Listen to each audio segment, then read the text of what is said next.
Salut YouTube, comment allez-vous? Je suis JNG. Je suis heureux de vous retrouver aujourd'hui en compagnie de Bicrel. Salut tout le monde. Pour un nouvel épisode de Hebdo Gamer.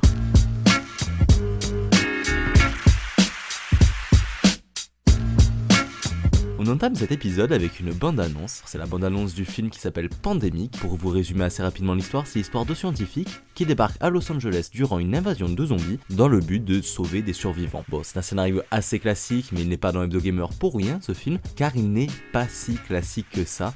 En effet, c'est un film qui a été entièrement tourné dans une vue subjective, ce qu'on appelle aussi communément FPS, c'est-à-dire que l'on va se placer comme si nous étions le héros de l'histoire, et ça c'est vachement sympa à regarder. C'est pas le premier long métrage à sortir de cette manière, mais c'est à mon sens le plus réussi à ce jour. La bande-annonce donne vachement envie, ça ressemble vraiment à une production du style The Walking Dead, mais avec ce côté FPS qui donne vraiment le sentiment d'être à la place du héros. Ça peut être super sympa, surtout dans cette situation de zombie assez stressante. Alors est-ce que c'est l'aube d'une nouvelle ère de film? Je l'espère personnellement, mais pour tous ceux qui veulent savoir comment ça va se passer, le film sort en DVD, Blu-ray, VOD, tout ce que vous voulez, le 25 mai prochain, donc sautez-le sur l'occasion.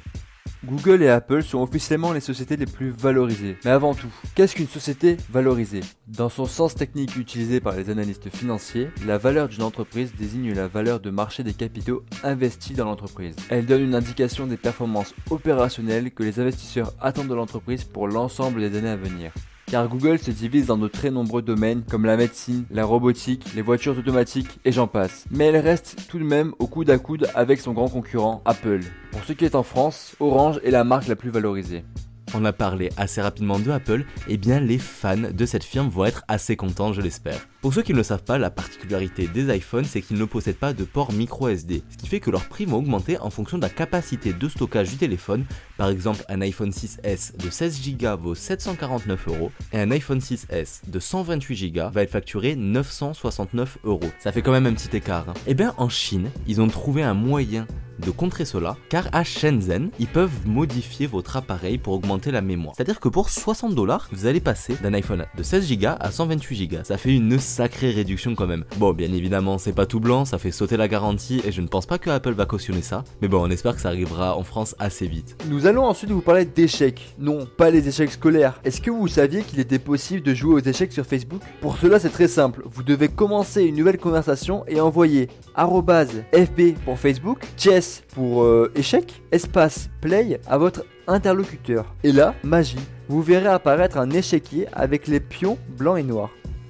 Donc je vous dis de suite, pas besoin d'essayer de déplacer les pions avec la souris, avec l'écran, avec les doigts, tout ce que vous voulez, c'est impossible. Il faut juste taper des commandes manuellement. Donc c'est ce qu'on a fait, on l'a essayé pour vous avec GNG, d'ailleurs j'ai gagné.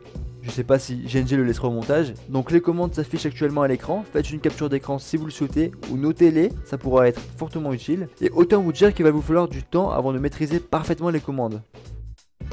Pour vous situer un petit peu où on se place pour cette anecdote de la semaine, il faut savoir que tous les ans, la société Nikon décerne un prix pour la plus belle photo prise avec ses appareils. Cette année, c'est une photo prise par un fameux Chai Yu-wei, excusez-moi pour l'accent, qui est une photo assez saisissante qui a remporté le titre, vraiment avec un timing de fou. Prendre cet avion au moment où il passe au-dessus de cette échelle, je trouve ça assez bien fait. Et bien figurez-vous que le vainqueur de ce concours est en fait un tricheur. En effet, la photo était un montage assez pitoyable, à tel point qu'en changeant le contraste ou la luminosité de la photo, on pouvait voir les contours de l'image incrustée, ce qui signifie que cet avion n'était pas là, mais était rajouté par la suite. Évidemment, Nikon a retiré le prix de ce fameux Chai Yu-wei, mais dans tous les cas, on peut dire que ça a fait perdre pas mal de crédibilité à la société. Et puis, vous n'êtes pas sans savoir que Internet s'est assez défoulé après ça, donnant lieu à de nombreuses reprises de cette photo pour critiquer un petit peu cette société.